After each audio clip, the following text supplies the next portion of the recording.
up, everyone. Yeah. All right. Thank you. One more time for Ray. Make him feel welcome. There he is. How's it going, Peter? Good to see you. Thank you guys so much for coming out. We sold out the Shank. All right. Thank you. I hope everyone has a seat. If you don't, I'm sorry. But there's a bunch of people there. Wow, I remember the first time we came, and there was a lot of seats available. And so it's nice. We sold out tomorrow, too. That's so good. I'm still surprised when people show up. You know, like, do you ever think life is just a big prank on you? And you're like, oh, no, like a birthday party, everyone's RSVP'd, and then you just have that bad dream. You're like, what if no one shows? And it's just me in the backyard with my own cake. I have that thought about showing up, and then no one's here. It's just me and a bartender going, what do we do? And I'm like, start drinking, apparently, because this is sad. But thank you guys so much for coming. This is my first show of the new year, and I already ready to shake off some holiday rust. I flew in today, and I got a migraine immediately. I haven't had a migraine in so long, and don't worry, I've taken 3 Advil. I've been drinking nothing but water, and before I came up here, I'm like, I might faint. And so if that does happen, it's not a bit. All right? Send help, okay? I don't want some moment where like, oh, he's getting real experimental. He's trying out some physical comedy. Usually he just stands in place, but he's getting a little more, No. EMTs immediately. And I did get health insurance this year, but it doesn't kick in until February, so like, the cheaper hospital, please, all right? But I like it. I like coming out here because it's California on fire, and you guys the opposite. Isn't that nice? Isn't that so cool? You're like, oh, we could use some of this out there. A little dusting of I feel like snow would put out fire, right? A little bit. That would put out some fire. Isn't that weird? That's how the world works. Like, most of the country's just frozen. California's on fire. And it's like, man, if we could have a little of that here and a little of this heat over there, we could have a nice winter right there. It's kind of like when you're in public and you see like a guy with like no chin and then like another guy with like too much chin. And then you're like, man, if we could take some of that guy's chin and give it to that guy, we could have 2 normal looking fellas here. But instead, we have a cartoon in front of us, you know? So yeah, it's I'm glad to be out of there. I'm glad that we're here for the weekend. San Diego's fine, but I've been watching the LA fires, and it's crazy. A lot of celebrities lost their homes, which I'm not a fan of anyone losing their homes. Like, I read the list of the celebrities that have lost their homes, and like a lot, I feel bad for all of them, but there are some that I feel less bad for. I feel guilty even saying that out loud, but I was reading the list, and I felt bad for all of them, but there was varying degrees of the amount. Like, I was reading the list, and like Mandy Moore lost her house. I'm like, I like Mandy Moore. She never did nothing to nobody. She's just a sweet girl. She wants to sing her pop songs, do a little acting. Let her do some acting. And she lost her house. I'm like, I feel bad for Mandy Moore. And then I read Paris Hilton. I'm like, all right, like I still felt bad, but I'm like, oh, that's bad, you know? She has a lot of places she can stay, you know? Her last name's Hilton. I don't know if you know why she has that last name. There's a lot of places to go. I would feel worse if her last name was La Quinta Inn and Suites. Like, I'd be like, oh no, she's got to stay at a La Quinta. But those are nice hotels that she has to go to. And then I read Billy Crystal lost his house. I'm like, I like Billy Crystal. I watched all of City Slickers, watched both of them. He hosted the Oscars all those years. Incredibly talented, sing, dance. He's funny. I love Billy Crystal. I'm like, I don't want him to lose his house. And then I read Ben Affleck lost it, and I was like, you know, like, I don't know what it is about Ben Affleck, but when he's sad, I'm happy. I don't know what Ben Affleck did to anybody, but just when he's miserable, I'm like, yeah, dude, like, every time he like slammed the door on J-Lo and was like, I'm like, nice. That's what, I don't know what that man did, but when he's happy, I'm not. And when he's bummed out, I'm like, good. You know? But yeah, I was watching all the fires. They kept doing press conferences. That's my favorite part of a natural disaster. They just keep doing press conferences. They feel like, oh, the people need the information. But there's no information. Just the mayor comes out in his work jacket. That's all that. That's my favorite part of natural disasters is politicians have to put on their work clothes to talk to the public like they're out there doing the stuff, you know? Like the mayor of Pasadena put on this like tactical fire jacket. It said mayor on it. It was like he just got down hosing something off. Like, I gotta get back out there, but I just wanted to give you some information. That's my favorite. Like remember, I forget, it was probably like a hurricane or something in Florida, but DeSantis put on his big white boots. Do you remember that? But he was like, is this what working people wear? Yeah. He should fire his whole staff, because his whole staff is like, yeah, that's what working people wear, man. Just white boots, knee high. Yeah. Yeah, you're going to want to tuck your jeans into those. That's what you should do. And then they come out. I'm one of the people. And they're like, dude, you're not doing nothing, all right? You cut the budget. That's why we're in this mess. So I love watching the press conferences. I love the interpreters. They always have a sign language interpreter next to the press conference. And I don't know, like I've watched so many of them, and they're all different interpreters, and they're all crazy with, like, they're so into it. And it's weird because I've seen people talk in sign language in real life, and it's not like that. I don't know if you've ever been out in public and watched two people communicate with sign, but it's just discreet. It's just, you know, and I'm like, oh, they're speaking in sign language. That's kind of neat. You don't see that every day.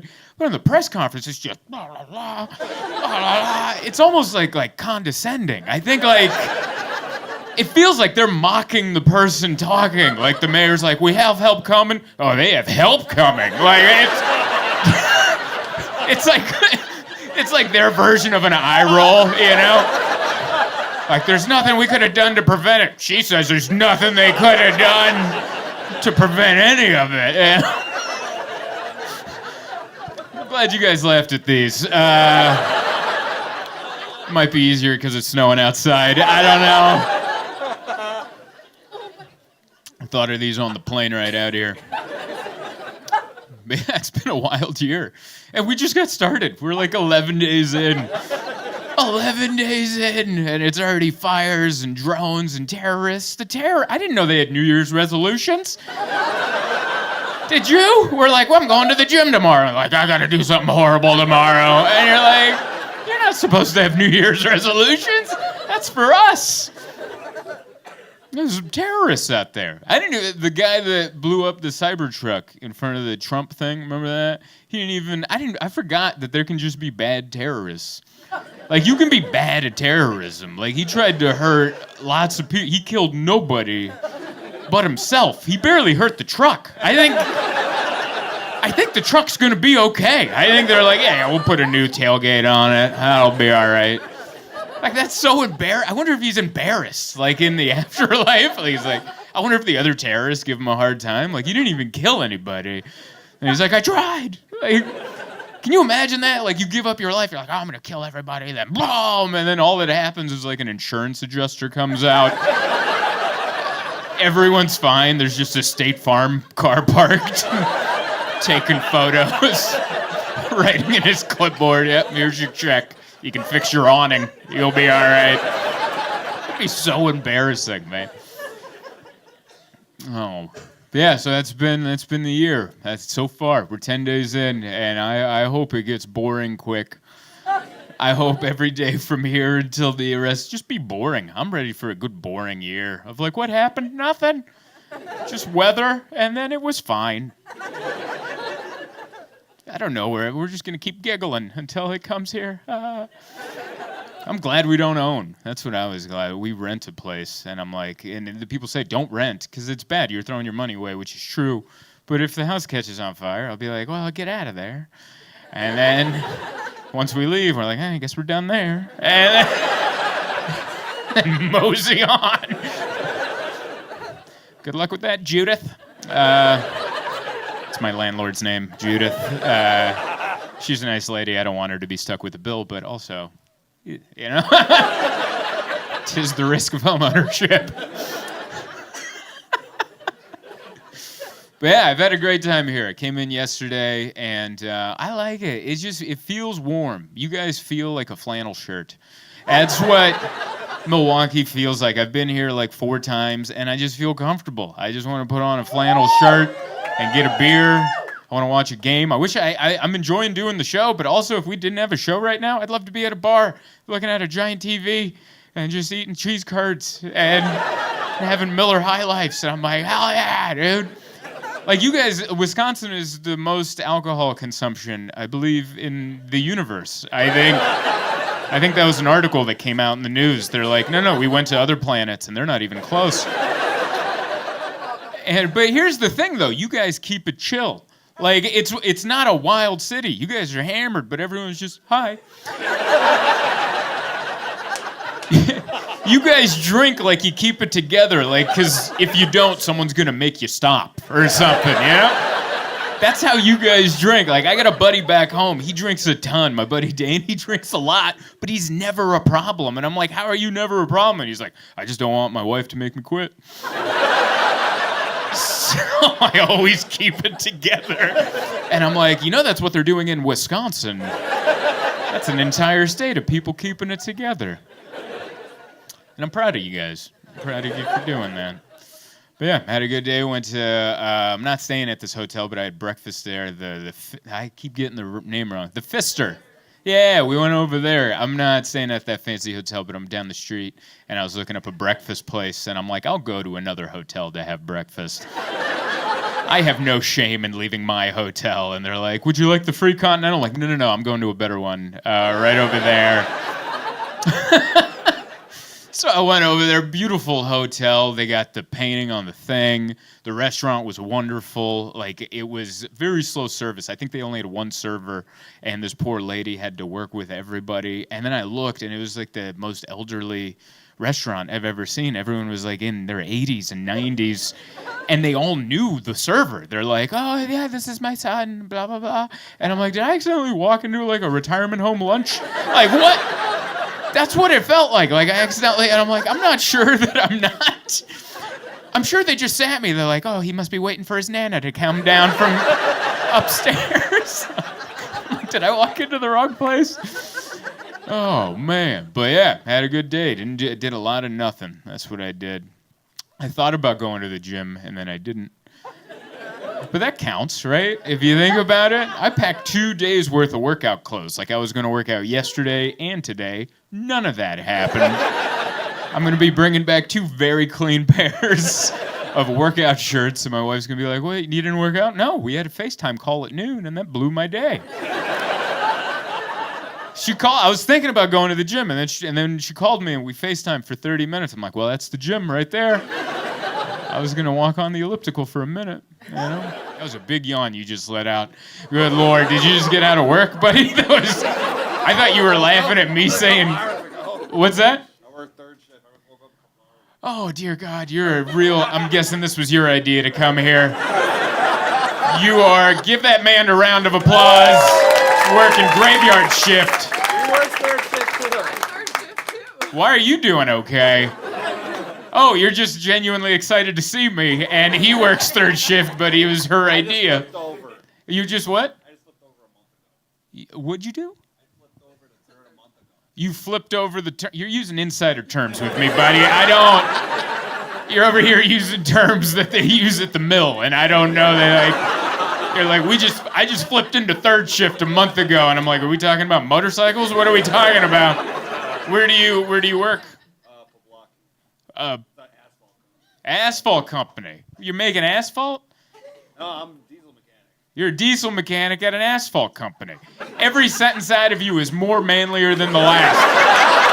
That is amazing. I thought making asphalt was already manly, and he's like, I'm about to add diesel to it, all right? That is awesome. Yeah, yawn away, buddy. You're doing real work. I'm over here like, I had a headache earlier. If I go down, it's not part of the act. And you're like, I haven't slept since Tuesday, all right? Oh, man. It is the easiest job. I don't know why I complain about travel, because it is just a lot of sitting. If you think about it, like my life, there's not that much. Like I was in bed. I woke up at 4 a.m. I was laying down, and then my alarm went off, and I had to sit up, and then I had to get up, and I had to walk over to an Uber and sit down. And then I got to the airport, I had to get up, get onto the plane, then I had to sit down. Then I landed here, I got up, got in another Uber, sat down. Then I got to the hotel, I'm like, man, I gotta take a nap, dude. Listen, I don't know what's going on at the asphalt plant, but that was a lot of sit and stand, make up your mind, you know? But yeah, it was a good holiday. I very much enjoyed it. Saw my family, hung out with my mom. It was smooth. Christmas was smooth. No political arguments. We did get into a giant fight because I almost paid $3.99 to rent a movie on Amazon Prime. Is that anyone else's family, or is that just my mom? What was that? You would have thought I brought up the election. I was like, let's watch Dumb and Dumber. And she's like, you're not going to pay $3.99? And I was like, why wouldn't I? And she started yelling, just yelling at me. And I'm like, I'm going to pay this $3.99. And then she's like, just buy it then. I'm like, all right, I'll buy it. She goes, $12.99? You're not buying that? I love my mom, but she's, she's old school. She's like, we don't pay for anything. I'm like, you used to take me to Blockbuster. How much was that? And she goes, I don't remember. I was like, I think it was probably $3.99. I don't know. And then they charge you more because you didn't rewind. Became a whole situation.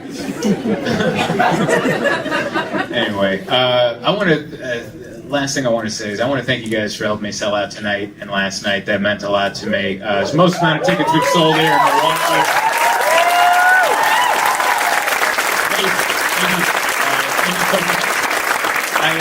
There is someone that's not here with us this time around. One of my biggest fans lived out here, Darlene. My cat camp, the Happy Endings Cat Rescue. Darlene ran that. Hey, thank you guys so much for coming. Yeah, and Darlene was the president.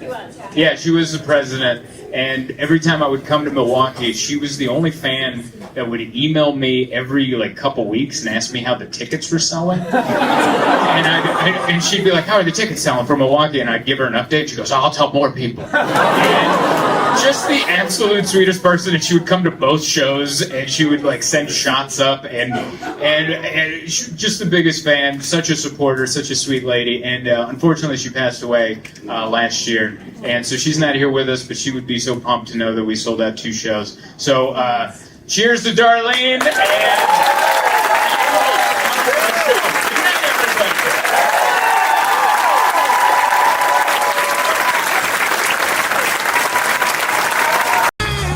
One more time for Brian. Make it loud for him.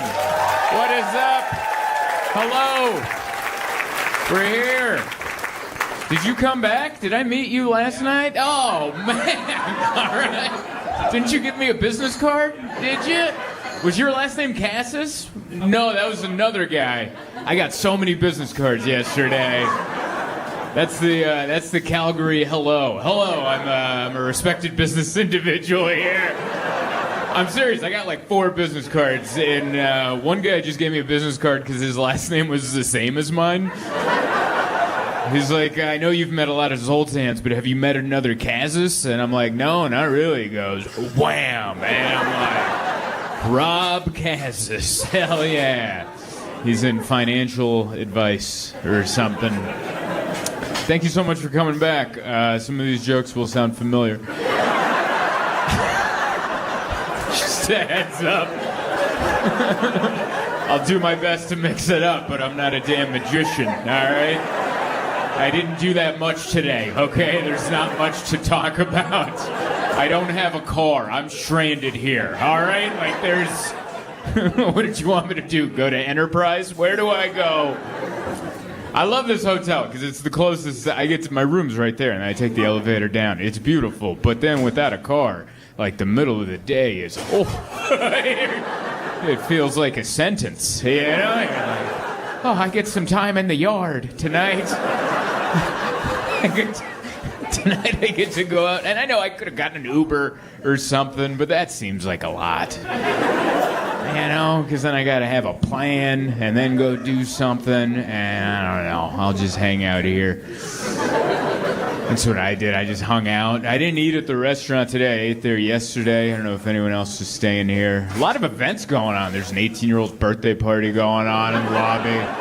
Does anyone try to crash that? You know? That's such a nice birthday. 18. All right. My 18-year-old birthday was not that, like, I had like 4 people there.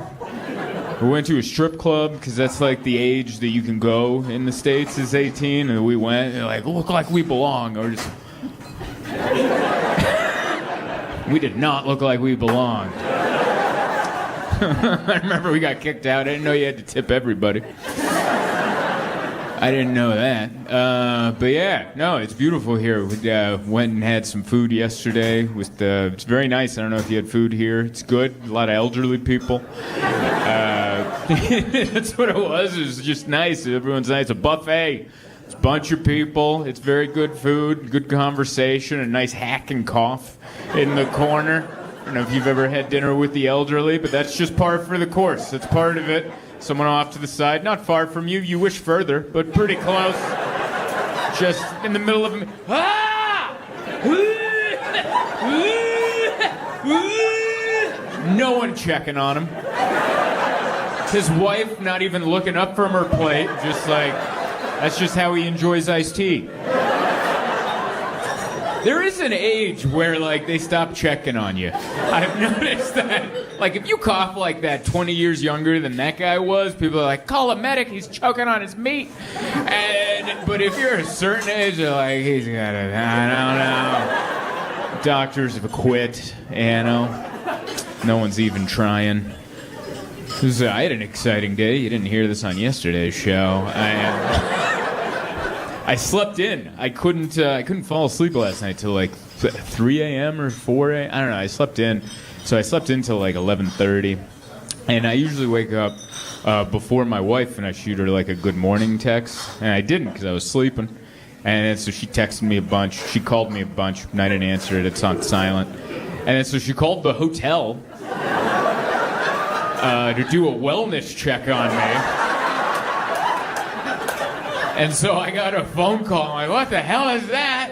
And I don't answer the phone for anybody, so I didn't answer it. And then I pulled my phone.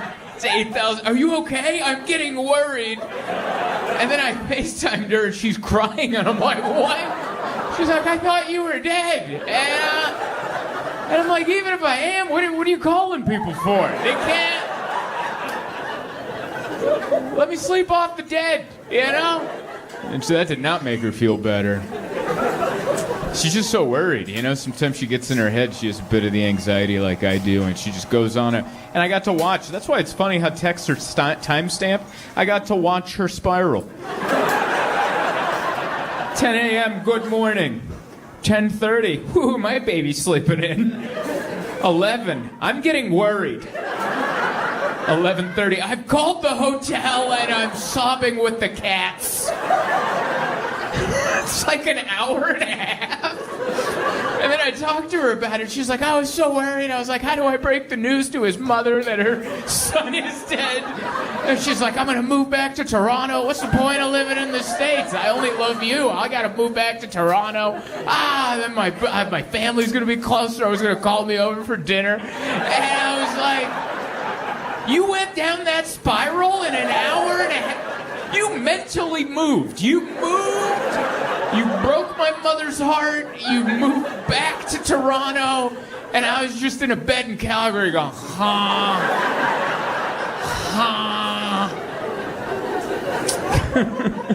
She just loves me, that's all. I used to have a joke, and it always stuck with her. I had a joke, I don't know, in 2019. It's on an old special where I was like, comedians die in hotel rooms. That's what we do. And then not long after that, Bob Saget died in his hotel room. And I'm not saying I did it. I'm just saying he also wasn't the first one. That's just what the reason we die there is. We do this for a living. We get older, and then and we happen to be working to play, and then And then that room's haunted. Look, like, I don't know. That's how it works, but it's always been in her head. And she's like, I saw it. I remember Bob Saget. And I was like, I'm fine. I'm doing all right. But it's nice to know I'm loved, you know? There's a time in my life when I was single, and I'd sleep until 3 in the afternoon, and no one called me. And now that I think about it, man, when I was single, I wonder how many days I'd be dead till someone found out. You ever wonder that? Like, if you didn't have a love, is he breathing? You know, like, I don't know. I was trying to say something sentimental, but you guys got pulled back there. I apologize. But it's very nice to be here in Canada. I love coming to Calgary. My 3rd time here. Everyone's been so wonderful. Yeah, you guys have been great. Sold out all my shows this weekend. Thank you so much. They couldn't have done it without you. I need that. Comedy's way better with people. I'll tell you that. I've done comedy. This is my 20th year in comedy, and most of those years, plenty of tickets available. All right? You could have pulled some chairs together and laid down, but now that's becoming less and less, which is great. I'll take that. It was very nice to be here. Love coming up to Canada. My wife's Canadian, so I think I'm half Canadian. I think that's how that works. I'm half of you guys. I saw some lady shake her head and he's an idiot. That's not how it works at all. I think that makes me part Canadian. I'm up here. I'm not just here for work. I'm also, I don't know if you're following the news, but I'm scouting locations for an exit. I don't know if you're following what's going on in the United States. Chaotic is how I would describe it. Just a lot going on, and we don't know what. And we're like, what's going to happen next? And they're like, here's some more Epstein files. That's all they do. Every time it looks like they're about to lose control of the population, here's some more Epstein files. And we're like cats when it's not wet food day. Like, all right, well, give me some catnip or something. Give me something to live off of. You sprinkle down some Epstein. Nom, nom, nom, nom, nom, little Epstein files. Nom, nom, nom, nom, nom. All right, Sage is going to kick down my door. Here's some more Epstein files. Nom, nom, nom, nom, nom. It's pretty divided down there. We can't even agree on what's murder. We watched the same video and we're like, that looks like murder. You're like, no, that guy was being aggressive while he was on all fours. You don't know it. We looked into his history. He's an amateur wrestler. That's where he was going to go, wah, and then choke everybody out. But thankfully, those untrained people with guns took care of him. Oh, man, that'd be funnier if it wasn't true. It's hard. I don't think, I'm going to say this about us me and my people America. I know you guys are Canadians. I don't think we get enough respect for how hard it is to be an American. All right? You know, I know we're the butt of a lot of people's jokes, and rightfully so. I'm not here to defend it. But then no one talks about how hard it is to be an American, all right? It's not as easy. On paper, it looks easy. It looks easy. It's just, it's God, country, family. That's it. And you're like, that's pretty easy. You laid it out right there. How hard is that to follow? Well, you sometimes swap God and country depending on what's going on. Family always stays at 3rd. They never move up the list. It doesn't matter what happens. Family's always 3rd. You're like, your daughter's pregnant. She's a teenager. Well, no abortion because God's against that, and so is most of the country. So good luck with that. Sorry, I'm a what would Jesus do kind of guy. It's like, well, what about mass deportation? You're like, damn it. All right, today it's country, God, and family. We got to swap that. And you're like, oh, well, what about your immigrant stepfather's pregnant? What are you going to do about him? And you're like, I don't know. Like, it's hard. No one ever talks about it. Being an American every day is playing Tetris with your morals. Just trying to figure out, are we God today or are we country? What are we doing first? It's never, when's it family? Never. That's when it is. Keep talking. I'll put guns 3rd and you 4th.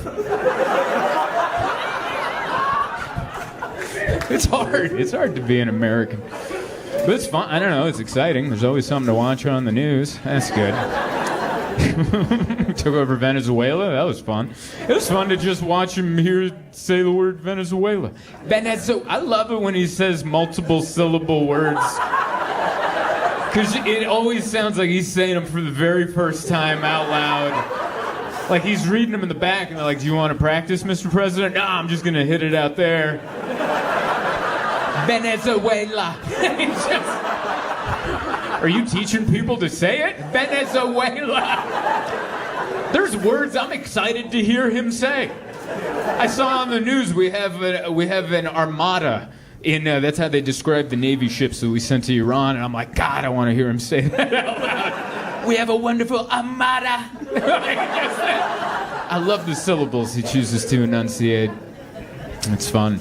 But yeah, it's scary. We took over Venezuela. It helped people because there's a bunch of Venezuelans that didn't like that dictator president. We just picked him out of the sky and dropped him over here. I don't know if you guys ever played SimCity growing up, but I used to do that. Roller Coaster Tycoon. You're in the pond now. How do you like that? That's how they picked up the president of Venezuela. I'm sleeping. No, you're over here now.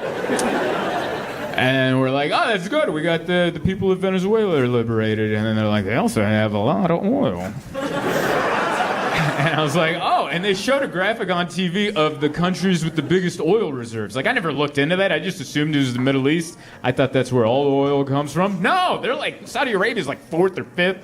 It was number 1 was Venezuela. Number 2, you guys. How the hell did you let that cat out of the bag? That's why he was talking all that 51st state stuff. Canada would love to be the 51st state. You guys are like, no! If he ever starts talking about liberating you from the moose or whatever, you guys... Just be ready. Been watching boxing in the back. There's a big boxing fight going on. I was watching that. I don't know if you guys were watching the fights earlier, but there was a guy with a wig. And it got knocked off in the middle. Who would have thunk it?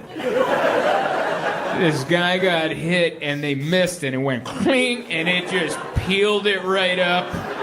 And he was just flapping like an open can of tomato soup. Just, bring it on. Why are you laughing? We're supposed to be fighting. Madison Square Garden, big arena. Even more people watching on TV. And you're like, what the hell? You know that was a conversation. Whoever slapped that, the glue's strong? Oh, buddy, the glue is so strong. Because do you have any idea what I do for a living? Yeah. Oh, buddy, you could hit this with a sledgehammer. And it just peeled. And he continued fighting. His corner, I could tell the corner was working on him. And I was trying to figure out which one was going to break him the news that his... Because by the time he sat down, it flopped down, but now it's backing off to the side, And he has 3 people. One's working on a black eye, the other one's giving him some water, the other one's going, hey, try maybe this punch. And I'm like, which one's gonna go, buddy? Your wig popped up. But someone eventually told him, and then right before he came out for the next round, he ripped it off and threw it in the crowd. Could you imagine leaving with that souvenir? We were close. How close? We caught a guy's toupee. From the audience? No, he was a fighter. And I gotta tell you, super glue, not that strong. We got this guy's scalp and took it back. It's insane. God, I love watching fighting. All right. Yeah. All right, yeah. Some of you are more excited than others, but we're here. All right. I like it. You guys really tried to make the noise, but you're like, it's also Thursday. Why don't we calm down? We got work tomorrow. We got places to be. I appreciate it. Look at this big square room we're in right now. I love it. You can feel it. This used to be a Dave & Buster's or something. You can feel it. This was arcade and Dance Dance Revolution everywhere. And you're like, now, comedy. Hell yeah. Everyone's seated like they're serving sausages or something in a German restaurant. I like that. Nice long shoot. Everyone's just like, yeah. That's the best seating. It's a good laugh over there, or you're choking, or you're I'm just, oh, it's a good laugh, all right. You never know sometimes. You're like, I really got her. Nope, she's dying. All right. You never know. So good to be here. This is, drove down from New York to Philly. This is my first time making that drive. There's a lot of nothing between here and there. I didn't know that. There's a lot of nothing. They make you pay for the road. Wow, I thought you'd see something, You're paying admission, you're like, oh, we're about to see some stuff. Nothing is what you see. Who came up with that? Whoever lives in that nothing? Is that how that worked? They're like, well, we gotta make some money. Like a bridge troll. You wanna drive through this nothing? You wanna get to Philly? You wanna get to Philly? Oh yeah, we'll have a Starbucks. It'll be in the middle of the freeway. You'll pull in. It won't be a real Starbucks. They won't accept your app. You know? It won't be a fake Starbucks. But I like it. It was cool. I like Philadelphia. You never know. Every, we've only been here 3 hours, but everywhere we drove, I'm like, okay, yeah. It's hard to tell, like, which buildings look the way they look on purpose or just from time. You have to give it a second glance. You're like, no, they meant that. And you're like, no, that's an abandoned ship for no reason. Next to a Best Buy. That's where that goes. That's where I like that you know what ship I'm talking about. I really narrowed it down with the Best Buy, didn't I? Before I said Best Buy, you're like, well, which one? But, you're talking about the Best Buy ship. Okay. The USS United States. The one that looks like the Titanic. But it didn't sink, it just went out of business. That's all that one did. It's like no one else came on, you're like, park it here. This is where this belongs. But I like it. I like Philadelphia because the first time I came here in 2019, I had traveled to other East Coast cities because I grew up in San Diego.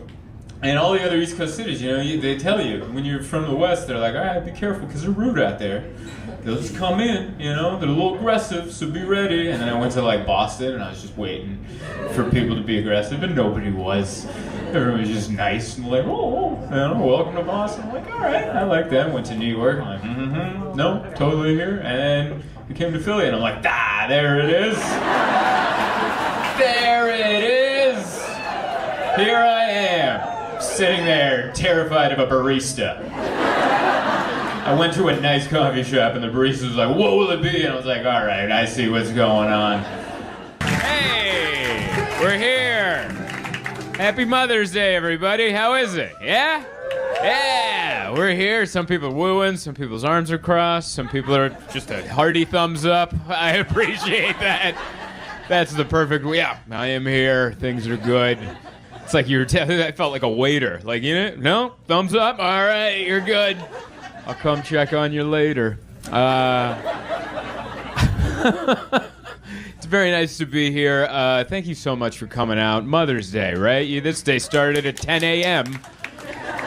It's just been brunch and I love yous. And then you're like, how much longer do I have to hang out with Mom? That's how it is with my mom. That's how I love my mother. But after about 2 hours, I'm like, yeah? And I know she feels the same way, all right? She loves me, but she's like, you're boring, Like my mom has her limit with me too. My mom gets so, she can't help, I don't know if it's a Hungarian thing, but she has to, every time we hang out, she has to remind me that one day she will die. What is that? Is that a Hungarian thing? Or are all mothers doing this? Is everyone else's mother just periodically going, one day I will die? And she brings up her death all the time. And she's fine. She's in good health. Nothing's wrong. She just wants, I just don't want you to be surprised when one day I am die. That's a direct quote. I am die. And I'm like, yeah, I understand. It's too weird now, she brings it up so much. My wife and I have a running joke on, here we go. It's been 10 minutes. She's already bringing up mortality. But yeah, I texted her today, and I'll be honest with you, I didn't send the flowers. I forgot. I've been in Chicago. It's a fun city. There's a mom right there that just went, who cares? I love that. You're a mom, I'm guessing, and you just went, I don't care about the flowers. And that whole table was like, oh my God, we've been spending so much money on flowers. And she just went, hey. I forgot to do it, and then I tried to do it last night. I had 3 shows last night, so by the time I was at the hotel, it was already the next day. You know, it's like 1 a.m, and I was like, I looked online, every place was like 1-day delivery. You have to do it, and I'm like, but it's still, but I'm trying to do like time zone math, you know, and I'm like, but, and then the only other option was to Uber Eats her flowers, and I'm like, is that more disrespectful than just not getting her flowers? Than an Uber Eats driver just dropping it off at the doorstep, taking a photo of it, and then leaving. So I'm like, I'll catch her when I get back. I'll catch her when I get back. That's what I'll do. But yeah, I always love hanging out with my mom. I was thinking about her, you know, because I don't know, I've been thinking about my childhood. It's been a religious week. We just got a new pope, you know? Congratulations, by the way. Chicago Pope. That's pretty awesome, you know? No one saw that coming. That was no one knew. I don't know if there's like, you know how for the NFL draft there's like a draft board where like we're thinking Chicago's getting a quarterback, you know? Like I don't think anyone knew that the Pope was going to be from Chicago. And I grew up Catholic. We kind of fell off along the way, but Catholicism has always been my favorite because I grew up I grew up a wrestling fan, so I enjoyed the pageantry. All right, I like showmanship. And the Catholics throw down on showmanship. A lot of candles, a lot of garbs. I'm into all of it. The cathedrals are beautiful. I'm into all. I like how they picked the Pope. They got smoke. They had smoke. I didn't know that's how they did it. It's like black smoke. We still don't have a Pope. There's like people outside the Vatican just biting their nails. Like, I don't. And then the white smoke came. They're like, I look like a playoff hockey crowd outside of the arena. We got a. I wish we would do more things that way. Like that's how we should find out if our favorite show's getting another season. Is Netflix should have a pipe out front, and then if the smoke's red, it's like, we're getting more Black Mirror, everybody. Hell yeah. I think that would be fun. But yeah, I was born in Hungary, so we were Catholic. I forget if it's Orthodox or Roman, one of them. And because we fell off, but then we moved to Pittsburgh, and then we joined like a Hungarian church out there. And then around the time I was like 6 or 7, my mom's like, "Do you like it? Do you like church?" And I was like, "Not really." And she's like, "Oh, we don't have to do this anymore." And I was like, "Oh, you could have asked sooner." Like we've been going for a while, you know? And then so we stopped going. We stopped going to church. And, you know, since I've become an adult, I've talked to my other friends who grew up religious, and they're like, "That was an option? That's insane." And I asked my mom, I was like, "Why'd you do that?" Most parents are like, "You have to go." And, you know, and she was like, "Oh, I just thought, I mean, I like going, but I just thought you would enjoy it for the socializing with the other kids, but you didn't. So we just stopped going." And I was like, "Oh, okay." So that's always been my connection to faith and religion. It's just like it's been adjacent, you know? Like my mom and I would always go to a church after we landed from a flight. That was our thing. Like when we flew from Hungary to Pittsburgh, we went to a church. Thank God the plane, everything was cool. And then when we flew from Pittsburgh to San Diego, we went to a church to do the same thing. But the church right by our new place in San Diego was a Korean church. Like we were walking up, I was like in 2nd or 3rd grade, and they had the Asian symbols out front. And I'm like, I don't think this is for us, Mom. And I remember my mom was like, "It all goes to the same guy." And she, like, that broke down religion so well for me. She's like, no, it's the same. They're all just post offices. It all goes to the same. Everyone's welcome. And we were the only non-Koreans in there. And I'll say it was noticeable. I'll say that, you know. But yeah, that's where, I don't know, I'm a people pleaser. I think my mom trained me to be a people pleaser. And it's something I'm trying to shake off now as an adult. I just can't help it. That's how I was raised. Like when I would spend the night at a friend's house, my mom would be like, "Whatever they feed you, you eat. And you say you love. And you say thank you. If you embarrass me, I will find out. And then the government will know. And then..." they will know I leave you home alone because I have 2 jobs and the government will take you from me. And I was like, oh my God, I really... So I ate everything, all right? When I would spend the night at a friend's house, I had to eat and drink everything. And this is the 90s. In the 90s, every meal was served with a giant glass of milk. If you weren't around that time, I'll let you know. Every meal came with and I hate milk. I never liked it. I like it with other stuff, cereal, maybe a little in my milk, in my coffee or whatever, but alone, ugh, that's the worst. But it was strict orders. You have to eat and drink everything. So I got my meal and a giant glass of milk, and I'm like, oh, damn it. And I remember I was like, I'll just get it over with, you know? So I just went, I treated it like a Fear Factor challenge. I'm like, just suck it down. It's just pouring down. I'm like, this is terrible. This is the biggest glass I've ever had. And I remember I finished it. My friend's mom's like, wow, he really likes milk. Here you go, buddy. And I was like, no, dear God, no. That's when I learned if you're a people pleaser, you can't drink it all. You gotta leave enough to where they can't top you off, you know? And you go, I can't, that's enough milk for me. But I'm still a people pleaser to this day. I agree to stuff that I feel like I could politely say no, but for some reason I can't. I just go, yeah, you know? Like the last time it happened, I was performing at a comedy club. I forget where I was, but it was a Funny Bone. Funny Bone is a chain of comedy clubs. And there was a local comic there opening for me. I had never met him before. And I was hanging out with him in the green room, and it was just me and him. It was going to be a 2-person show. And before the show starts, he's like, hey, man, do you want to pray before the show starts? And I wanted to go, no, thank you. I'd rather not, but that's very kind of you to ask. No, thank you. But I couldn't do it. I couldn't look this person that I just met in the eyes and say no because he was so nice. And that's what a nice gesture to go, hey, I'd like to pray. Would you like to join me? What a moment of vulnerability on his part. I couldn't shoot him down, so I just looked at him and go, I'd love to. I would love to pray. I'm glad you brought it up because I was gonna. So me and this dude that just met, we're just in this small comedy club green room holding hands. And our heads are bowed. His eyes are closed. Mine are wide open. I'm just like, what have you done?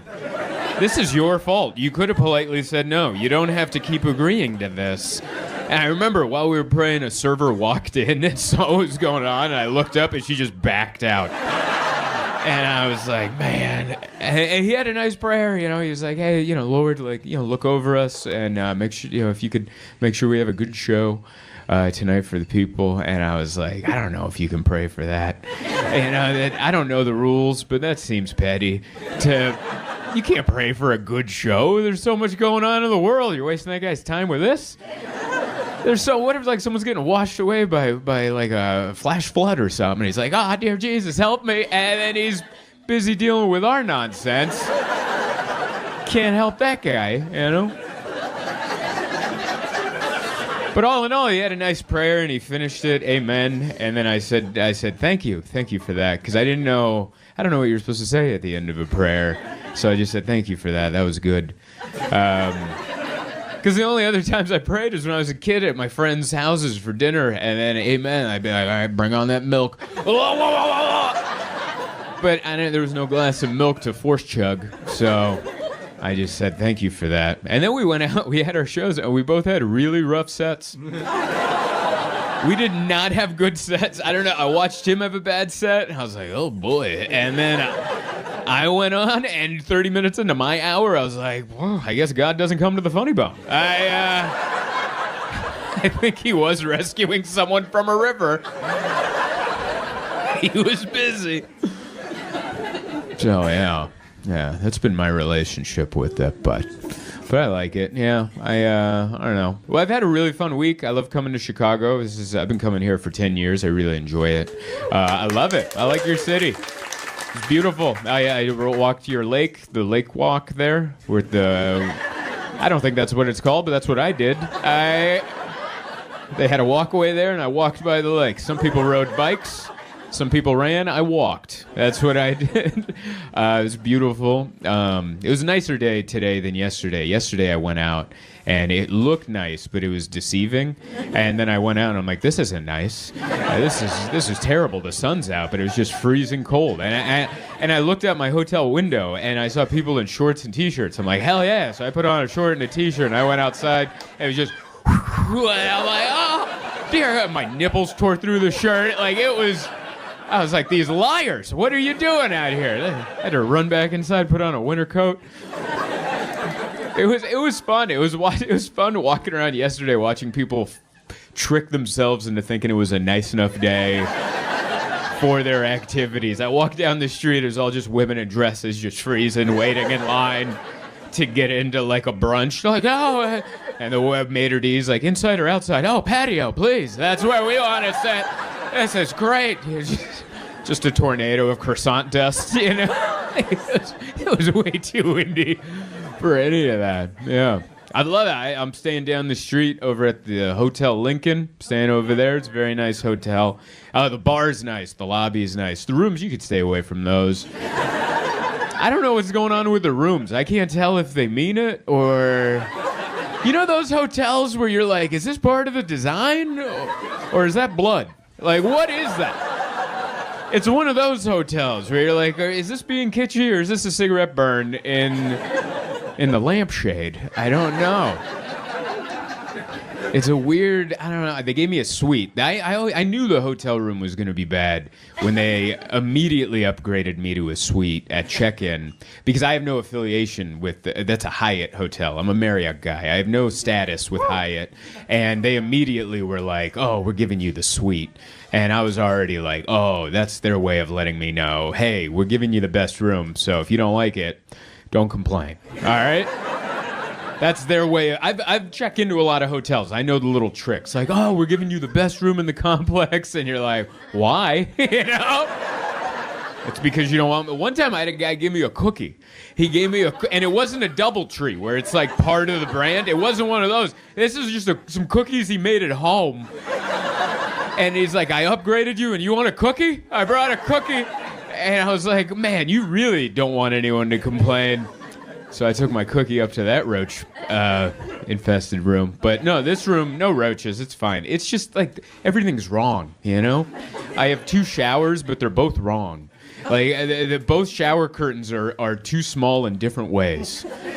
Like in one, there's a tub, but it's not wide enough, so you can't put the shower curtain against the wall, so it's just soaking through the wall, and the floor is soaking wet. Then I ruined that one, so I went to the other one. And that one, the shower curtain's too short. It's 3 inches too short, so it hangs right there, right at my ankles. And guess what water does? It bounces pretty good, and it just bounces right out there. And then so it's just soaking wet, so I have to just throw towels down. And then that doesn't dry, so the next day there's just cold towels while I'm sitting on the can. And I'm like, this is horrible. And you're like, why don't you let the maid in? They can clean it up. I never let the maid in, all right? I don't let the maid in until I leave. That's who I am. I don't want them knowing what the hell I've been doing in here, all right? You can leave when I'm on a flight out of the state. That's when you can come in. By the time you report what I've done in here, I'm already statute of limitations. They're not coming across state lines to chase me down for what I've done to that room. And the toilets are industrial. That's the real weird one. I have 2 industrial, like the toilets you see at like a football stadium. Just a big oval, no tank, just a pipe into the wall. And they got one of those flushers, the kickers. And I'm like, what happened in this hotel when the manager's like, give us the best you got? Because these tourists are out there getting deep dish and our plumbing can't handle it. Just get us the most industrial can you got. Give us 2 of them. Give us 2 of them. What about shower curtains? You good on those? Yeah, we got the worst ones in the business. Don't worry about those. This is terrible. It also might be haunted. I don't know. I have a weird... I used to be scared of ghosts, and now I'm just annoyed by them. I've kind of figured it out. Like, I've learned too much about ghosts, and I just realized they're just spirits of us hanging around. And these are the people that bother people that they don't know. It's like the same people you run into on the street. You're like, hey, and you're like, ugh. You know? That's who these spirits are. Hey, what are they're just flickering a light. What are you watching, some TV? Yeah, I'm watching some TV. Why don't you keep it down? you know. But yeah, fun week. Rob, my buddy, he took me to a Russian sweat lodge this week. We went there on Saturday or Friday. We went to a Russian sweat lodge. If you've never been, he was like, yeah, have you ever been? And I was like, I've never been. And he's like, dude, it's great. We drove like 30 minutes out of this neighborhood. I don't know where we were. We went to an nondescript building with no windows. And we go in. There's just a little Russian guy behind the counter. He's like, he's a little guy. I don't know. He was a little squirrely. He was just a little... and I was like, what's going on here? And he gave us some towels and some flip-flops. And then we had to go to the locker room and change, And I'm still... even at 37, I've turned 38 this month, but I'm still weird about being naked. I'm not a naked guy. That's never who I've been. So I had to go change in the locker room. And I remember my locker, there was like a guy near it. So like I just had to go over there and I just gave him a, I'm gonna get naked now, like, just so he knows this isn't an ambush or anything. I'm just,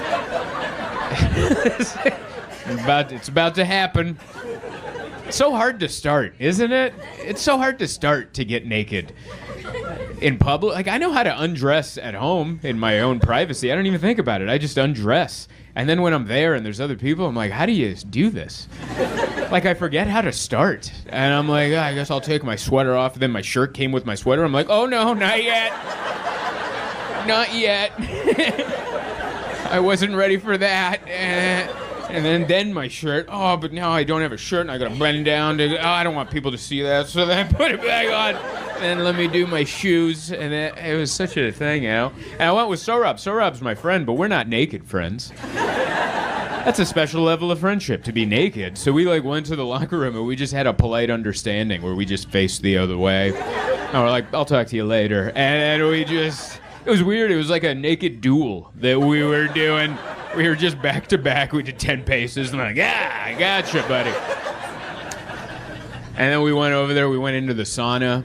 Everyone wore a towel, which was cool. They give you a little snap towel. So everyone's in a towel, except for one old guy, which that's the tale as old as time. You always hear about the one old guy that's like, you're going to look at it. I don't know what it is. There was one old guy in the sauna that's like, my wife won't look at it. Someone's looking at it. Someone's going to get a look at this.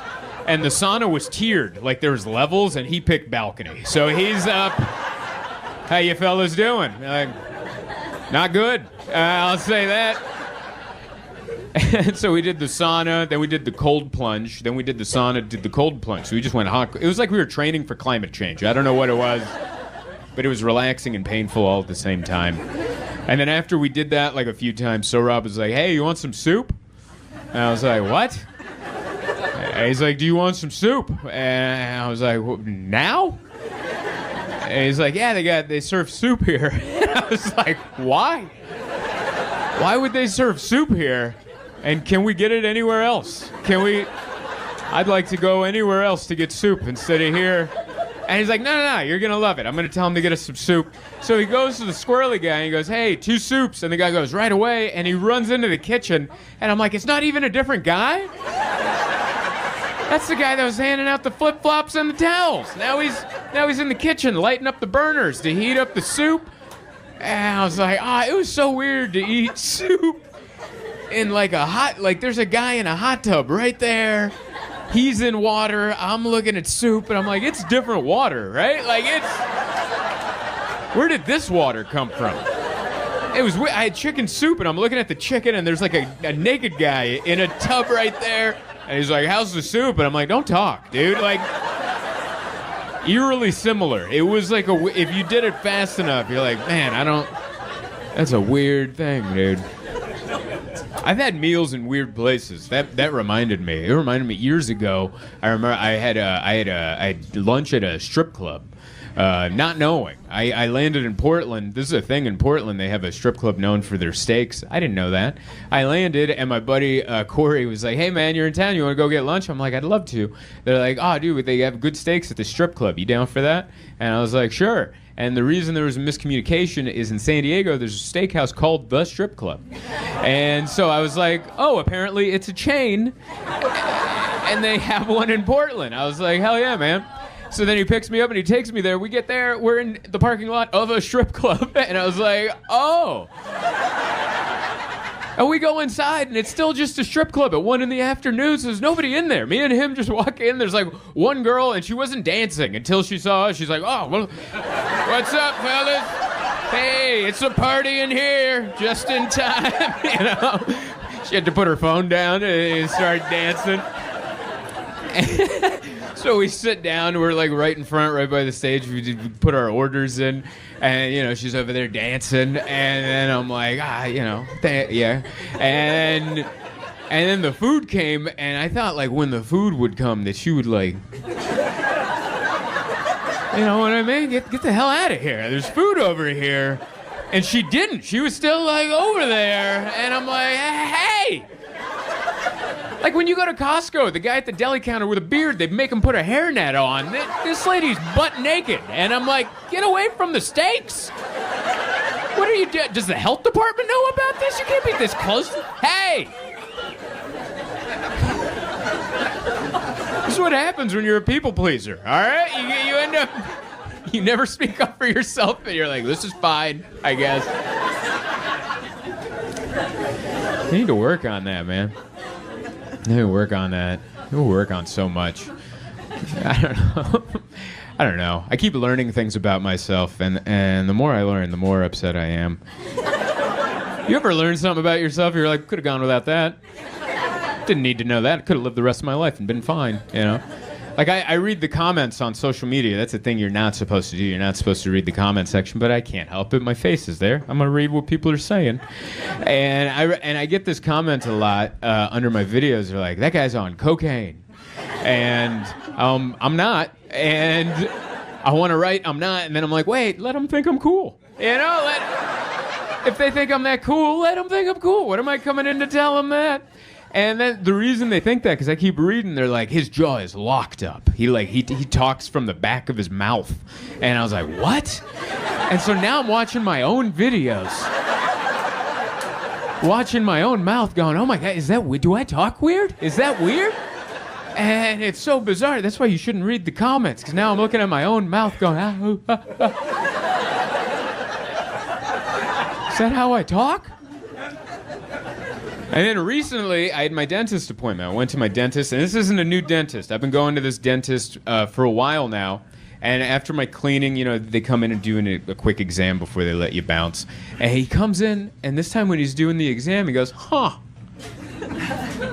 do me a favor, put your tongue to the roof of your mouth. And I did. And he's like, now open your mouth. And I'm like, And he's like, And I was like, what is it? And he's like the string, the little tendon that connects your tongue to your mouth. Yours is really short. And I was like, okay. And he's like, do you have like trouble licking ice cream and stuff? Like, is that? And I was like, I don't think so. Like, what is this right now? And he's like, all right, yeah, I was just wondering. I'm like, is there any cure for this? He's like, I don't think so. And I was like, why are you bringing this up? And then so I left, and I was like, oh, is that why maybe I talk different? And then people are leaving the comment. And I remember my wife was out in the lobby waiting for me, and she's like, what's wrong? I'm like, I just got the weirdest information. The doctor just said I have a short tongue. Have you noticed I have a short tongue? She's like, oh, yeah. And I was like, what? How long have you known? How long have you known? She's like, since we've met. I've noticed. And I was like, when did you notice? She's like, you eat ice cream weird. And I was like, what? I eat ice cream weird? She's like, yeah, like you can't, it looks like you have trouble licking it. And so you just take these weird little bites, just like I'm like, what? Yeah, she's like, yeah, like a little like snapping turtle or something. And I was like, I could have gone without knowing any of that. So I'm not on cocaine. I just have a short tongue, which means I have to talk out of the back of my It's so embarrassing. Could have gone without knowing any of that about myself. But, you know, here we are. It's good. It's a good distraction from the news. I like that. I don't know, sometimes the news is fun. We're renaming water. I like that. That's my favorite part of the Trump presidency. It's like, we're renaming water. And I was like, why not? Rename that water. Yeah, no more Gulf of Mexico, Gulf of America. He just did it to the Persian Gulf is now the Saudi Arabian Gulf. And everyone's fighting about it, like, hey, what the hell? I can't. And it's weird. It's weird to rename water. It's weird to name water. It's not, doesn't belong to anybody. It's water. It's like naming a stray cat in the alley and then being mad when you find out someone down the street calls that cat something else, you know? His name is Mittens. They're like, that's not what I call him. Yeah, well, we're calling him Mittens.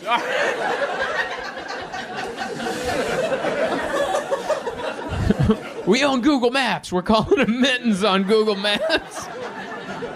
It's fun. But no, I love Chicago. I love it. It's a city, but it's friendly. But it's got all the city parts to it. I walked down. I loved it. There was a homeless guy staring into a coffee shop. I didn't know. I just walked by. I'm like, what's he doing? You ever walk by and you're like, what's that guy doing? And he had an apron, but I couldn't. But I could tell he didn't work there because of everything else. But he somehow commandeered an apron. He found an apron somewhere, tied it perfectly, and so I couldn't tell if he was on a lunch break, just looking into the coffee shop, like at the clock, like I got 5 more minutes of this lunch break. I couldn't tell what he was doing, but he was just looking into the window's right here. And then I walked, as I passed, the angle changed so I could see into the window. There's this poor bastard sitting on the other side at like the counter. He has a latte and his laptop's up, and he's just trying to do some spreadsheets. And there's a homeless guy with an apron just right there. And I'm like, man, that's the city test right there. If you can finish that work email, you're allowed to stay, you know? That's a cold-hearted city folk right there, just sipping a latte, eating a muffin, and then Bill said, that's tough, man. It's a tough spot to be in. But yeah, I always love Chicago. I think it gets a bad rep because people don't know. They always say it's dangerous. I don't know. Maybe it is. Not where I go, I guess. Nothing's ever happened. One time I got lost on the subway. That was the only scary thing for my first time ever in Chicago. And all week I'd been doing the subway great, hadn't been getting lost. And the last one, I got arrogant. And I was just on the red line and I was having a good time. And then I missed it. You know, in the city it does a little woo woo woo. And then I didn't feel the turns and it shot us down and I was half drunk. And I was just, woo, having fun in Chicago. And I slowly started to notice, just little hints. Like people started playing music in there. And there are signs that says, don't do that. They drew them. They're little cartoon signs that say, hey, don't blast music out of a boombox. And I'm like, well, I guess they didn't say you couldn't do it out of a Bluetooth speaker. So maybe that was the misconnection there. So there's music. By the way, this is me dancing to the music. In case you're wondering, does he need to pee? That poor man, he needs to urine. So I'm on the subway, and then that was my first hint. I'm like, oh, they're playing music, okay. And then slowly, like the stops it started becoming like lesser known presidents, And that was my next hint. Where I remember one of the stops, I was like, Garfield, like when is Garfield ever? Because my first thought was the cat, and I'm like, no, that's the president that no one remembers. And then I knew I was in trouble when it was I got to White Sox Stadium, and because that's all I do know about Chicago is you guys have 2 baseball teams, and the Cubs and the White Sox. And White Sox Stadium is in the south side of Chicago, which is not the good part to be in, for safety reasons or whatever. And then I saw that and I went, oh no, and. So I'm like, I'm going to get off at the next stop and then turn around and take the train back. And I got off at the next stop. Yeah. I got off at the next stop, and the next stop was in the middle of, like, the freeway. It wasn't even one of the underground ones. You were up, and then I got off, and I'm like, you can't even run. You can't. There's just people zipping by on both sides of the freeway going, look at that guy. What an idiot. Look at that. And I was just under one of the lamps going, dear God. And I was in my head, now the buzz is wearing off. Now I'm sobering up quick. And I'm like, all right, just stay tough. It was the winter. It was the winter time. And so I was all bundled up. I had a beanie, I had my jacket. And I'm like, I might have to get into a fight, you know? So I immediately, I was like, hey, I gotta take my mittens off. So I took my mittens off. Because I'm like, no one in the history of fights has ever won a fight with mittens on before, you know? And not gloves, just mittens. And I'm like, I should take these mittens off. So I remember taking these mittens off, and then I clipped them to my sleeves, and I'm like, I'm ready for action in case anyone decides to get out of hand. And nothing happened, but that was a fun experience. That's my favorite part of traveling. I like the sense of danger, but I don't want anything to ever happen. You know, I just like traveling, go to a different city, and be like, oh, is this it? And then nothing happens, and you're like, oh, I'm going to tell that story, you know? I don't know. I love doing comedy. It's my favorite thing to do. When I'm not doing comedy, I don't really do anything except hang out. I love sports. I'm a sports guy. Got any sports people in here? You a sports fella? Yeah, what's your favorite sport? Football. You like football? Yeah. I just don't. Is that Raiders? Hey, baby. Oh, that's my buddy Eddie. All right, yeah. I used to work with that man. We sold velour tracksuits together off of Sepulveda. I used to live here back in 2007, 2008, 2009, and the one good friend I made was Eddie. And thank you, buddy. Yeah. I got hired. I remember that I was working at Sears Automotive changing oil over on 4th and Colorado in Santa Monica. That's a condo now. But back in 2007, they had a mechanic shop there, Sears Automotive. And did you know that they hire mechanics without experience? Yeah, I got hired, and I don't know anything about cars. And they had a Craigslist ad said no experience necessary, and I'm like, that's me. I was 21, I had 0 experience, and they trained me for 2 weeks. I was on a computer, and I would just skip through the tutorials, because I'm like, it's boring. I didn't even compute what this means. And then after 2 weeks, they're like, oh, you finished? Yeah, get out there. Start working on the cars, and I was like, oh, damn. I did not pay attention to that. I kind of treated them like, you know, the safety and sexual harassment videos they show you when you start a new job? You're like, I get it. Don't be a creep, I understand. But this was about changing oil and tires and batteries. This was important stuff, and I did nothing. And I worked there for about a month, and I was so bad at it. One time I changed the differential oil, which I didn't even know what that was. I learned that day what that was. It was an Escalade, and Escalade had more stuff under there than the other cars that I was used to. And I'm like, that looks like the oil pan, and I opened it, and I'm like, that doesn't look like oil. It doesn't smell like oil. Then I called this other guy over, Rich. He just had gold in his mouth. He had no original teeth, and so that's how you knew he knew stuff. And I was like, Rich, what did I do here? And he goes, oh, that's the differential. You fucked up. I'm like, that's what he said. Those were his exact words. And I was like, oh no. And I was like, I'm guessing that's more expensive than oil? He's like, that's the most expensive fluid. I was like, well, it's in the thing now. And they still didn't fire me. They just kept me around. And then I saw a job interview for Sweatcedo. It was a velour tracksuit company. And it was close to my house, and they were paying $12 an hour, which at Sears Automotive, I was only making $9. And I'd never made $12 an hour before. That was the most amount of money I was ever going to make per hour. Until comedy now. Like, comedy now, I make more than $12 an hour. But even comedy then, it wasn't $12 an hour. It was chicken wings. I got paid in chicken wings. So, $12 an hour, I was like, I got to get this job. And the dude, Rich, that runs it, he looked like Colonel Sanders. Like, he bleached his hair and his goatee. So I was interviewed by a guy dressed like Colonel Sanders wearing a loud velour tracksuit. And I'm like, I'm not getting this job. And then he goes, your name's really Zoltan? And I'm like, yeah. And he's like, I want a Zoltan to work here. And I got the job. That's amazing. I love Hollywood. This is so good. You just get here on looks and name alone, you know? And he told me, he's like, I only hired you because of your name. Like, that's amazing. I'm running a velour tracksuit company. We can't have a Gary back there. We gotta have a Zoltan back there. So I worked in the back with Eddie, and Eddie would customize the velour tracksuits to, like, for names and stuff. And I would pack the orders. And I was so bad at all of it, man. There's so many times where I put the wrong tracksuits in the wrong boxes and they got mailed to the wrong people. I'm just bad at work. Like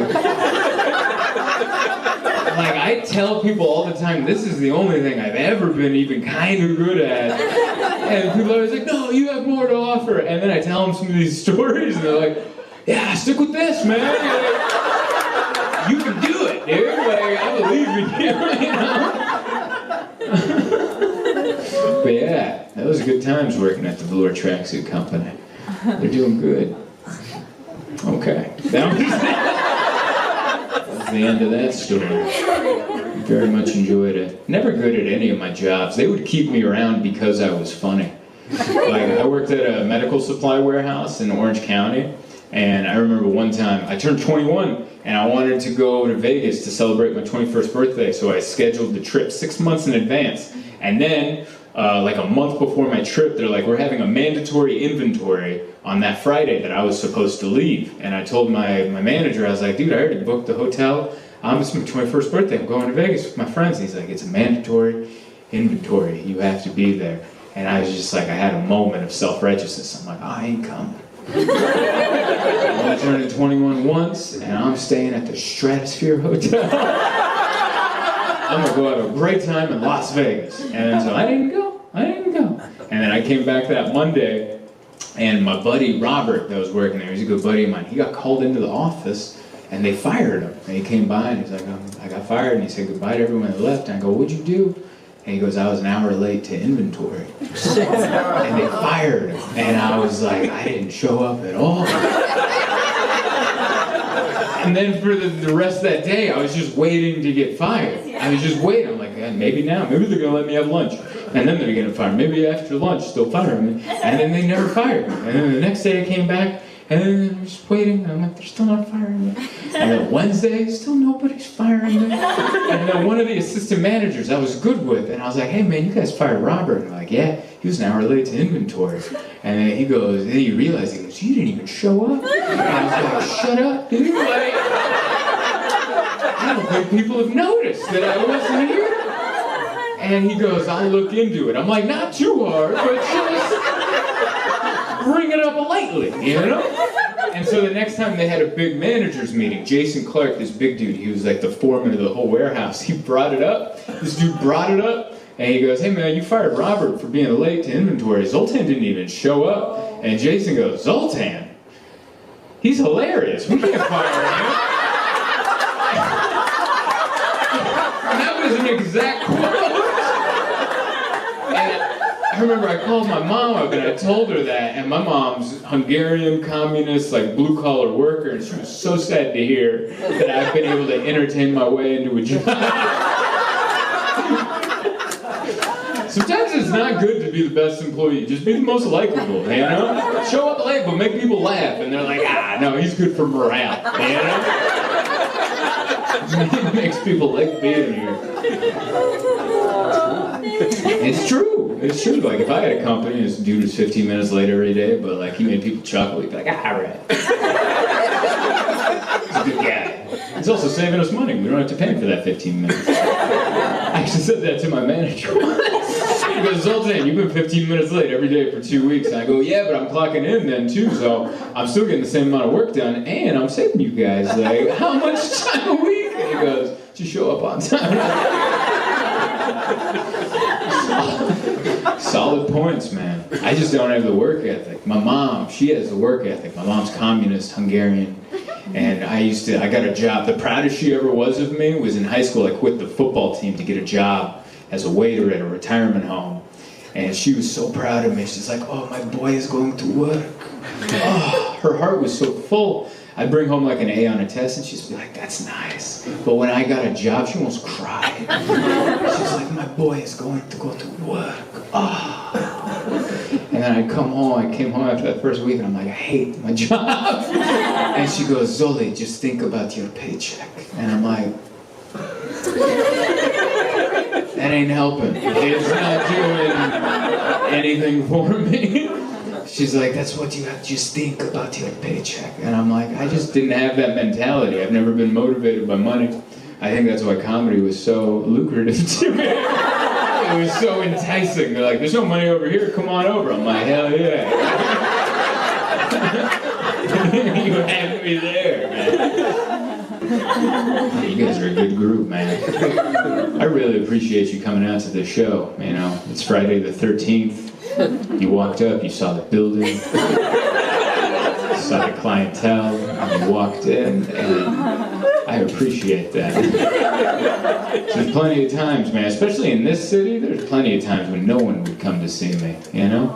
This is new, man, I appreciate that. I remember I used to do bringer shows at the Comedy Store when I was working at the Santa Monica Sears Automotive. I used to do bringer shows, and what a bringer show is they let you go on stage if you bring people to the show. And I didn't know anybody. Like one time I had my mom drive up from San Diego and go, you gotta come up, otherwise they won't let me perform at the Comedy Store. So she drove up and sat through an entire show, and then they put me on at the end because I only brought one person. And she was like the only one left in the audience. And she still laughed. She was like, she's so damn supportive, you know? And I remember one time I was at the mechanic shop, I was doing oil changes, and I was trying to get over to the show at the Comedy Store, the bringer show. And I showed up, and no one was there to see me, and the horrible person that was running the show was like, well, you don't get to go on stage because no one came to see you. So I ran outside, and I just like was begging people to come in. And this one guy was just walking by himself down the Sunset Strip. I'm like, excuse me, do you want to come in and see the show? And he was like a Norwegian tourist or something. And he was like, what? I don't know, I can't do accents. But you know what these people sound? What? Working, dorking? I don't know. You know, you get it, right? I'm not an accent guy. That's not why you came, okay? You weren't like, oh, this guy's accents are through the roof. No. He's over there in lederhosen and suspenders. Working, dorking. Stroganoff or whatever he said. And I was like, excuse me, can you please come into the club so I can go perform? They won't let me perform if I don't get someone in there. And he was like, I don't know. I was like, I'll buy your ticket and I'll buy your 2 drinks. Just come on in. And then he came in, I had to buy him a ticket and 2 drinks, so that's $30 out the door. And to go on stage in front of pretty much him and like 4 other people. And at the end, he was like, that was great, working, dorking. And like, so that's my relationship with the city, is oil changes and velour tracksuits and Eddie and Norwegian tourists that came in to see my show. So for the fact that 50 people showed up, I really appreciate that. So thank you very much. Man, you guys are great. It means a lot. I'm gonna wrap up with just a couple more jokes, and then we'll go to Chick-fil-A or something. Or I don't know, whatever's nearby. Shots. Oh, shots? Eddie, you have not changed. This is who you were back then. I love it. Let's get some shots. He used to smoke weed at work while working on the velour tracksuits. He had me do it once. He's like, you do it. And then I couldn't work. I just stared at a wall. I'm like, you gotta pack these boxes, man. And that guy didn't fire me because he's like, I gotta have the Zoltan in my velour tracksuit. You know? What a wild ride. Netflix pushes diversity now, which is good. Hollywood does as a whole. I never realized how important it was until they started doing it, and then I watched old movies. Like I rewatched Home Alone, one of my favorite movies of all time, and I never realized how white that movie is. Have you guys rewatched Home Alone recently? That might be the whitest movie ever made. Did you know there are no black people in Home Alone? Not one. It's a movie set in Chicago. I don't know if you guys have been to Chicago, but they're well represented. The closest there is to a black person is a cardboard cutout of Michael Jordan, and Kevin tapes him to a toy train to scare off white burglars. And I'm like, I see why there's diversity now. But now I'm used to it. So now when I watch a Netflix thing, I'm like counting how many whites there are. And I'm like, it's too many whites. You know? Like I was watching this thing today, and I saw two straight white dudes in the same scene. And I was like, wait a minute, this is not okay. And then I took a closer look, and I realized it was just a reflection of me in the screen. And I'm like, all right, I'll allow it. So we go in there, we talk about all sorts of things. We talk about depression. I think there's different levels of depression. I don't think that gets talked about enough. Like I have what I like to call a healthy level of depression. You know, right in the middle, right here. Just a good amount, just enough to keep me humble and likable. You know? You ever meet someone who could use a little depression? You know what I mean? Those annoyingly positive people. Every day's an opportunity. And you're like, he could use a dash. You know? Not a lot, just a pinch. Just a parking ticket on a rainy day. Just something to bring them down a little. I have a healthy level of depression. Like, I would never kill myself, but I would like to die naturally soon. I think that's the right amount, you know? Like, if I was on a flight, it was going down, I'd scream, but I wouldn't be the loudest. I'd scream enough so no one around me got suspicious, you know? I'd give it a healthy, you get it, yeah?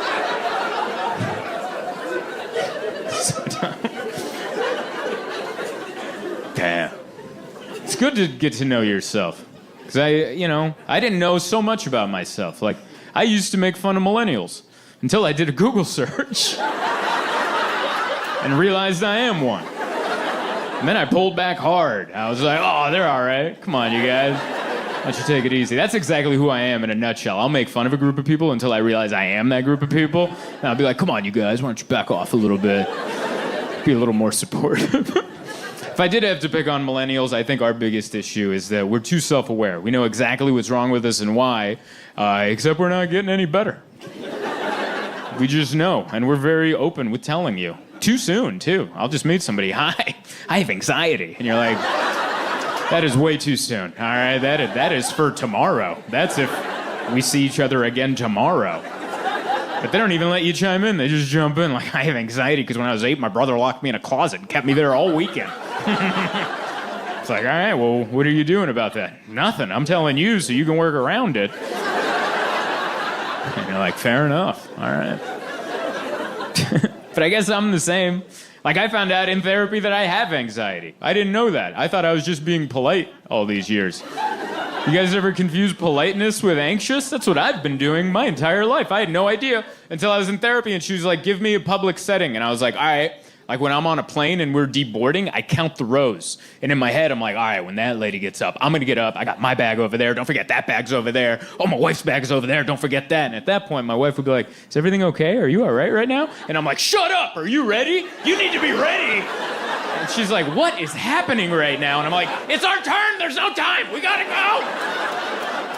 And I do that because I don't want to take half an extra second getting my bag down because maybe someone behind me will punch me in the back of the head. Because that's how I feel. When I'm deboarding a flight and there's someone in front of me and they're like, is my bag there or there? I'm behind them going, I think we get to kill him, right? I think we get to end this dude right now. And I don't want to be a victim in a scenario that I've created. And for all these years, I thought that was me being polite to my fellow man by getting out of the way. That's anxiety. That means someone yelled at me when I was 4 when they should have hugged me. And somehow 30 years later, that manifested into, I can't be in anyone's way. You know? Ridiculous. I have all sorts of things. Anxious. I'm hyper-aware. That's a new one. I thought that was a good thing. Hyper-aware. Know what's going on in your blind spots, right? Isn't that a good thing for driving? You're like, whoa, whoa, whoa. Got another dead deer over there, you know? Almost missed that dead deer hiding in the corner. No, hyper-aware. I notice it all the time. Here's an example of my hyper-awarity. My wife and I were walking in our neighborhood, and as we were walking, we were going to cross the street, but we were crossing the street diagonal. And as we're crossing, I noticed there's a woman walking her dog. And I did the geometry, and I realized by the time we get to the other side, we're just going to awkwardly be next to her. Just show up right next to her. And I'm like, we're not doing that. So I called an audible in the middle of the street. I'm like, we are just walking that way now. So now my wife and I are just walking up the middle of the street like two idiots. And she's like, what's happening right now? I'm like, not now, all right? This is where we are walking. And I realized we were coming to a T intersection. And at the other side of the street, there was a cafe with a table, and two guys were having lunch. And I realized we're just gonna end up in front of their table. They're gonna look up. What if we make eye contact? I'm gonna have to say something. I'm gonna have to go, the weather, and then walk off. And like an idiot, I actually explained that scenario to my wife. And she goes, oh my God, you're a lunatic. And I was like, you see, sometimes it's good to keep feelings on the inside.